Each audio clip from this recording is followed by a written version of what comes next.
मुख्य समाचार। मतगणना के लिए महज 2 दिन शेष। आईजी ने कहा स्ट्रांग रूम में सुरक्षा के पर्याप्त इंतजामात। जवानों द्वारा की जा रही 3 लेयर सुरक्षा। 3 दिसंबर को 14 टेबलों पर की जाएगी मतगणना। सेवानिवृत्त कर्मचारियों का बस्तर कलेक्टर ने किया सम्मान। कहा बस्तर के विकास में सेवानिवृत्त कर्मचारी अधिकारियों का रहा है योगदान। पशु चिकित्सालय में बीमार पशु पक्षियों का हो रहा बेहतर इलाज। लावारिस कुत्तों का भी कराया जा रहा बधियाकरण। और अघन मास के पहले गुरुवार को 360 घर अरण्यक ब्राह्मण समाज की महिलाओं द्वारा भजन कीर्तन के अलावा अनेक कार्यक्रमों का हुआ आयोजन। This program is brought to you by VD Pharmaceuticals, Journey towards Health.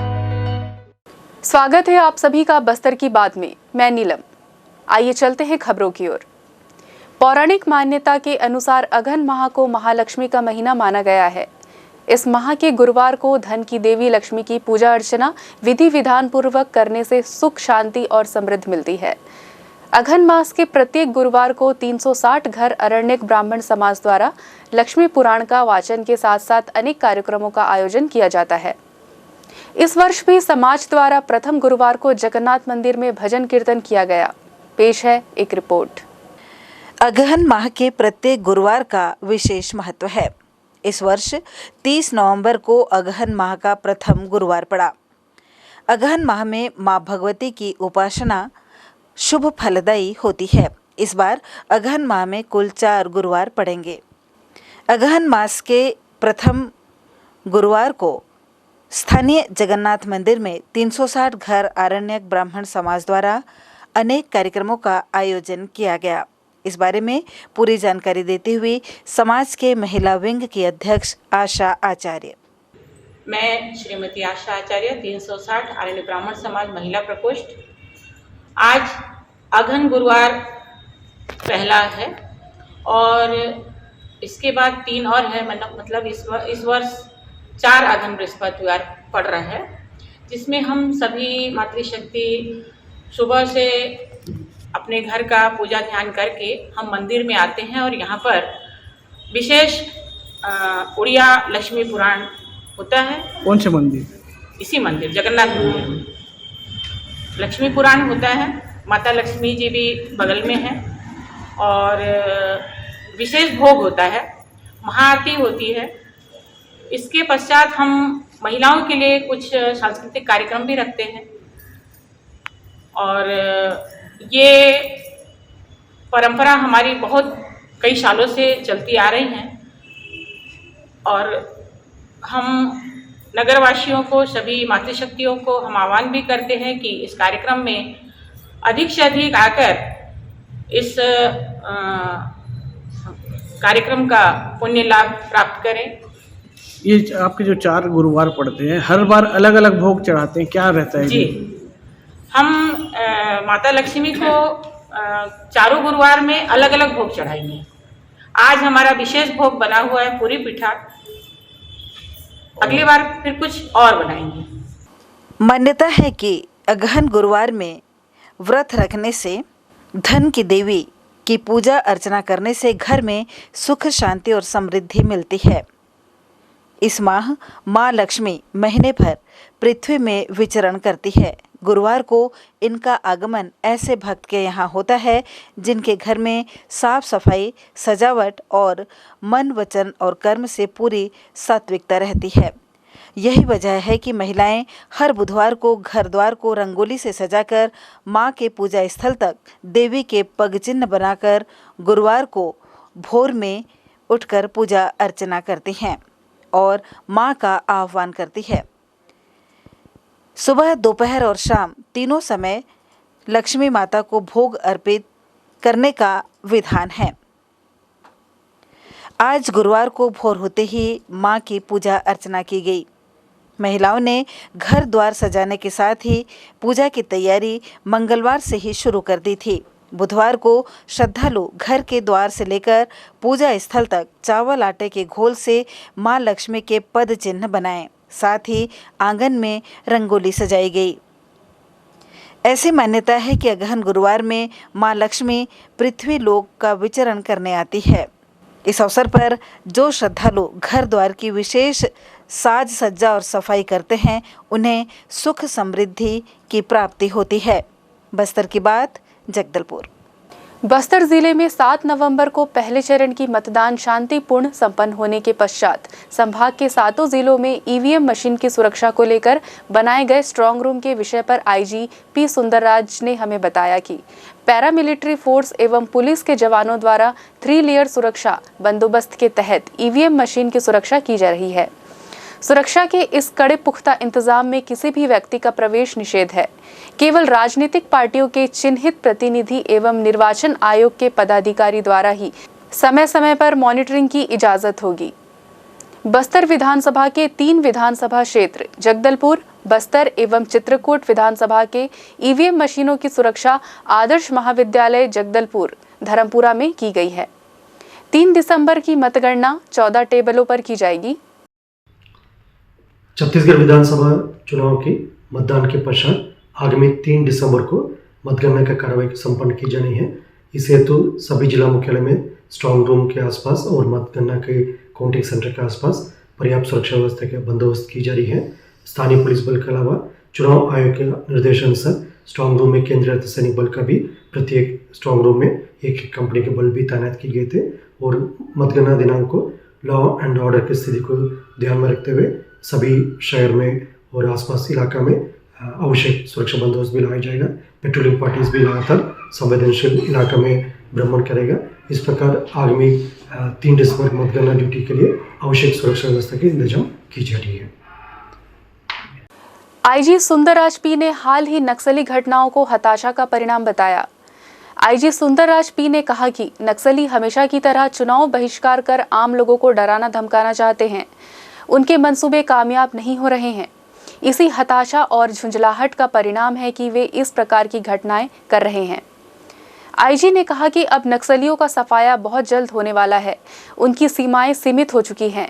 अपनी मौजूदगी और मजबूती का दावा पेश करने के लिए इस प्रकार के कायराना हरकतें कर रहे हैं। नक्सलियों को अब डर सता रहा है। लोगों पर उनके फरमान का कोई असर होता दिखाई नहीं दे रहा है। उनके चुनाव बहिष्कार फरमान के बावजूद बस्तर में बम्पर वोटिंग होना इस बात को साबित करता है कि बस्तर में नक्सलवाद खात्मे की ओर है। पूरे चुनाव के दौरान छिटपुट घटनाओं को छोड़कर वोटिंग पूरी तरह शांतिपूर्ण रही। चुनाव के दौरान किसी प्रकार की घटनाएं ना कर पाने की बौखलाहट है।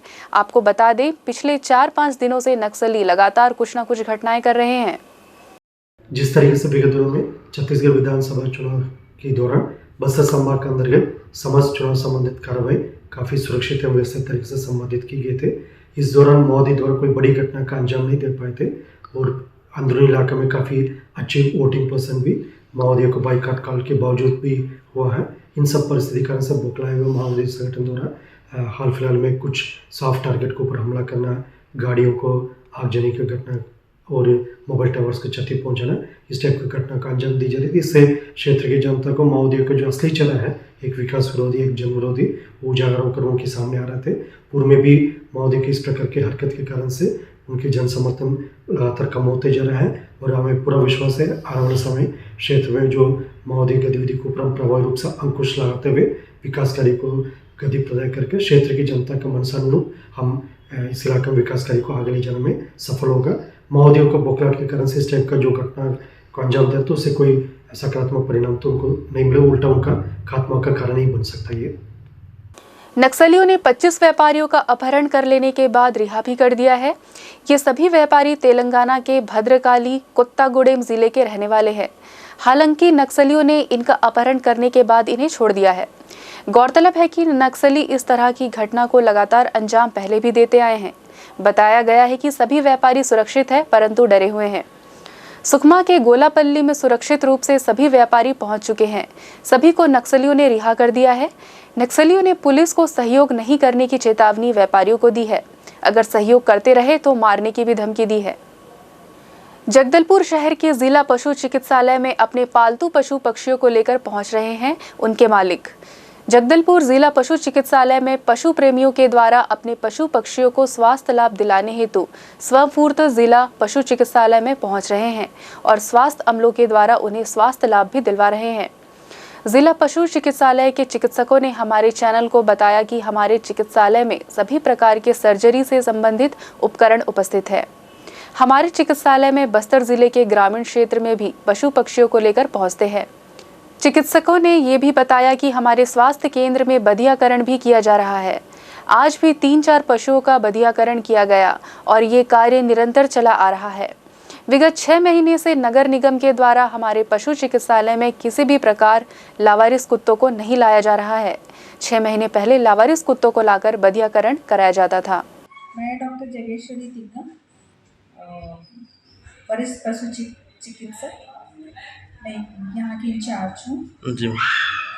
हाँ, अभी तो मतलब स्वानों में नसबंदी अभी भी चल रहा है, हॉस्पिटल में कंटिन्यू चल ही रहा है, लेकिन बीच में जैसे नगर निगम वाले पकड़ करके लेके आते थे तो कर रहे थे, तो अभी लगभग 6 महीना हुआ है अभी लेके नहीं आ रहे हैं।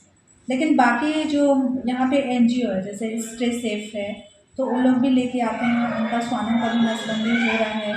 और बाकी दूसरे जो डॉग ओनर हैं अगर लोग भी अपना स्वानों का नसबंदी करवाना चाहते हैं तो नसबंदी अभी भी हो। यहाँ तो सभी प्रकार के आते हैं, जैसे छोटे एनिमल भी आते हैं, बड़े एनिमल भी आते हैं, और जैसे पैरट हो गया, रैबिट हो गया और कछुआ हो गया, लगभग सभी प्रकार के एनिमल्स यहाँ पे लेके आते हैं और उनका उपचार किया जाता है। देखिए, मेरा नाम है मैं डॉक्टर विवेक नायक हूँ, पशु चिकित्सक, यहाँ मेरी पोस्टिंग है। हमारे यहाँ कई प्रकार के सुविधाएं पशुओं को लेके कई प्रकार के उपचार और उनकी सुविधाएं होती है। जैसे सबसे पहले अगर हम ये बोलें कि बस्तर में एक सबसे अनोखा जो हमारे यहाँ सुविधा है वो है सोनोग्राफी मशीन की। पिछले 3-4 साल से हमने करीब 200-250 जानवरों की सोनोग्राफी कर चुके हैं, और सोनोग्राफी के माध्यम से हम ये बताते हैं कि इंटरनल या बाहर किस प्रकार की प्रॉब्लम है जानवरों में, उनकी प्रेगनेंसी डायग्नोसिस हुआ, बच्चेदानी में कोई इन्फेक्शन हुआ, तो ये सब देख के हम सोनोग्राफी में बताते हैं। इसके अलावा हमारे यहाँ अभी एक्सरे मशीन भी आ गई है जिसमें हम जानवरों का एक्सरे भी करते हैं। अगर किसी प्रकार की जानवर एक्सीडेंट वाला जानवर आया है, उसकी हड्डी टूटी है या कुछ भी फ्रैक्चर है, तो हम उसका बाकायदा एक्सरे की रिपोर्ट उनको देते हैं और उसकी भी हमारे यहाँ सुविधा है। इसके अलावा हमारे यहाँ जैसे सीजनल बीमारी होती है, पार्वो हुआ, कैनाइन डिस्टेम्पर हुआ, उल्टी, दस्त, मिर्गी, खसरा, बुखार, इन सब का भी पशुओं का इलाज किया जाता है। कुत्ते, बिल्ली, तोता, कछुआ, खरगोश, बड़े जानवर सब हमारे यहाँ आते हैं। सर कहाँ से आते हैं पेशेंट यहाँ लेकर के? देखिए, जगदलपुर शहर से तो आते ही हैं। जगदलपुर शहर के अलावा जैसे कई बार जैसे दूसरी जगह जहाँ उतनी सुविधा नहीं होती है कुत्ते से तो फिर हमारे यहाँ कामनार है, दरभा वाले ब्लॉक से भी, बकावल से भी आते हैं, रेफरल में आते हैं हमारे पास, बस्तर से आते हैं, लौंडीगुड़ा से आते हैं, सब जगह से आते हैं। इसके अलावा हमारे यहाँ नसबंदी भी हो रही है, अभी फीमेल डॉग और मेल डॉग की भी नसबंदी हो रही है। प्रायः 1-2 डेली होता है। बीच में थोड़ा सा ये हो गया था कि एनेस्थीसिया ख़त्म हो गया था तो हम नहीं कर पा रहे थे, जिसकी हम लोगों ने JD संयुक्त संचालक महोदय को इसका जानकारी दी और उन्होंने तत्काल उपलब्ध कराया है। तब हमारे यहाँ नसबंदी भी हो रही है। और बस थोड़ा सा प्रॉब्लम ये होता है कि कहीं बाहर से अगर कोई रोड का कुत्ता हो तो फिर उसको कोई पकड़ने वाला कैचर, डॉग कैचर होना चाहिए प्रोफेशनल। वो अगर और जैसे NGO वाले ही पकड़ के लाते हैं तो हम बराबर उनकी शल्य किया करते हैं। जी। बस्तर जिले में 79 धान उपार्जन केंद्रों के माध्यम से कृषक से समर्थन मूल्य पर धान खरीदी की कार्यवाही की जा रही है। जिले के धान उपार्जन केंद्रों के सतत निरीक्षण, पर्यवेक्षण किए जाने एवं धान उपार्जन केंद्रों में सुचारू व्यवस्था के लिए कलेक्टर विजय दयाराम के द्वारा जिला स्तरीय अधिकारियों की ड्यूटी धान उपार्जन केंद्रों के नोडल अधिकारी के रूप में लगाई गई है। नोडल अधिकारी को उन्हें आवंटित धान उपार्जन केंद्रों का सतत निरीक्षण करते हुए धान उपार्जन केंद्रों में, धान खरीदी केंद्रों में सभी मूलभूत सुविधाओं की उपलब्धता सुनिश्चित कराना है। साथ ही धान खरीदी केंद्र के द्वारा जारी किए जाने वाले टोकन में लघु और सीमांत कृषकों के लिए 70 से 30 के अनुपात का पालन सुनिश्चित कराना है। उपार्जित धान की किस्मवार और बारदाने के प्रकार के अनुसार स्टेकिंग कराना, धान खरीदी केंद्रों में नए और पुराने बारदानों का व्यवस्थित रूप से भंडारण कराना, उपार्जन धान की सुरक्षा के लिए कैंप कवर से ढककर रखना, धान के तौल हेतु धान खरीदी केंद्रों में हमालों की व्यवस्था कराना भी है। सेवानिवृत्त हो रहे 19 अधिकारी कर्मचारी को पेंशन उपदान प्राधिकरण पत्र का वितरण किया गया। इस अवसर पर कलेक्टर ने कहा कि परिवार पेंशन के प्रकरणों का सभी विभागों के अधिकारियों को संवेदनशील होकर प्राथमिकता से सभी समस्याओं का निराकरण समय पर करने की आवश्यकता है।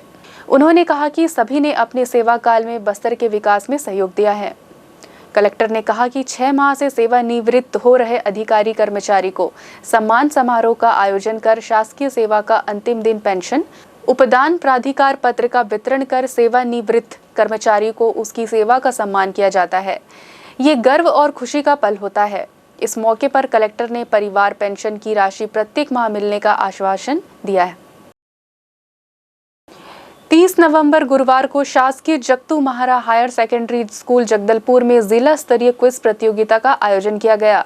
समग्र शिक्षा जिला शिक्षा द्वारा विभिन्न विकास खंडों से चयनित 21 प्रतिभागियों ने इस प्रतियोगिता में भाग लिया। प्रतियोगिता में प्रथम स्थान पर कुमारी रूपशिला नाग रही, वहीं द्वितीय स्थान अरविंद सत्यार्थी और तृतीय स्थान कुमारी संतोषी दीवान रही। जिला शिक्षा अधिकारी भारती प्रधान के मार्गदर्शन में आयोजित इस प्रतियोगिता की विजेता को शील्ड एवं प्रमाण पत्र जिला शिक्षा अधिकारी द्वारा दिया गया। बच्चों के समग्र विकास के लिए साथ ही उनमें वैज्ञानिक अभिरुचि जागृत करने के लिए इस प्रकार की क्विज प्रतियोगिता का आयोजन किया जा रहा है।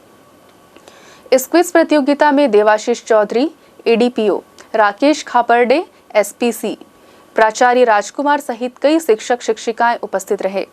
संचालन अनुपा दास और मनीष अहिर ने किया।